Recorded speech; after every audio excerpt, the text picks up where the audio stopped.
here's something to chew on that I think will have you thinking differently about how you're perceived in the marketplace. And that is what? That you're a lot better looking than you think you are. And look, here's the thing about attraction is that it's not so much physical as it is mental. And I'll tell you what, confidence is one of the most attractive traits to have as a man. But I think another interesting part that people fail to realize is what?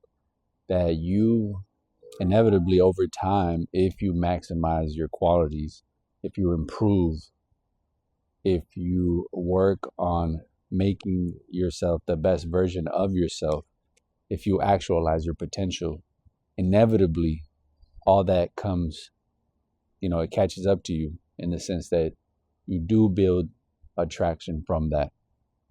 And here's the interesting thing is sometimes it takes a while. There is sort of a lag in identity.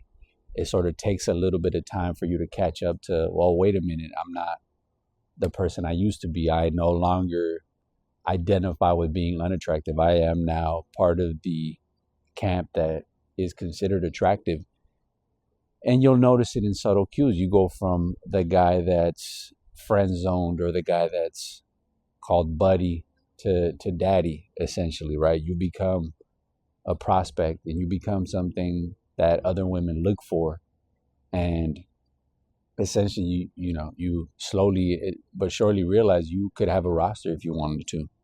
But that's the important part is the confidence part is super fundamental to being a man that's attractive. And I'll tell you what, this is why you have to lean into certain archetypes, and they're there for a reason. And so you got to figure out which one of these do you fit in with most. So if you're a fat guy, you got to be funny. If you're short, you got to have a big personality. If you're ugly, you got to be cute. You got to dazzle with your words. You have to have a way with which you say things. Okay? But let's say, all right, fine. Maximize myself in that department. I think it's important to understand that you should at least try your best to be in physical top shape. All right, that I think is something that everybody can do something about. I don't think you have to accept the circumstances you're in. I think every guy should try to maximize that part. And for some of us, it's a lot harder than others. But that's important. The other thing to keep in mind, though, is the bar is very low. The bar is damn near at the bottom. It's on the ground. You don't even got to jump up to touch it.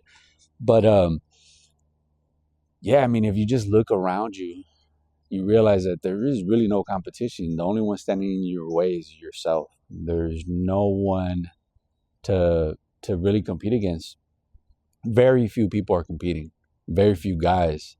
If anything, I run into a bunch of cornballs, goofy mouth breathers, pudgy dudes, many degens, right? A lot of guys that just don't take advantage of any opportunities and don't even, they have such a blind spot. They don't even realize what they're doing. And they're not even trying to compete. That's the crazy part is they've all but given up.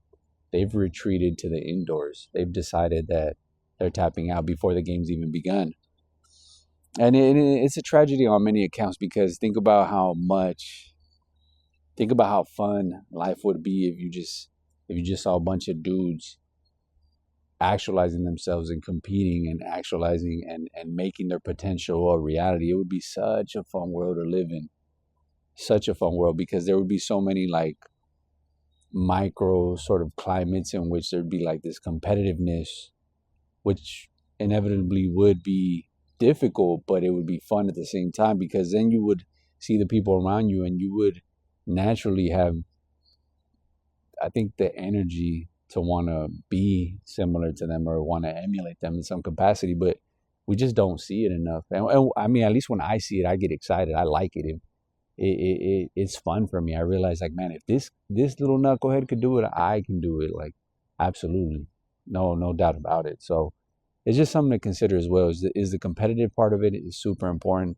I think that psychologically makes you super attractive as well. So don't sleep on the psychological aspect of attraction. I think that is super key. It's not so much the physical. as it is the psychological, and then that in turn will influence your physiology. Anyhow, I hope this helps, and I'll see you in the next one.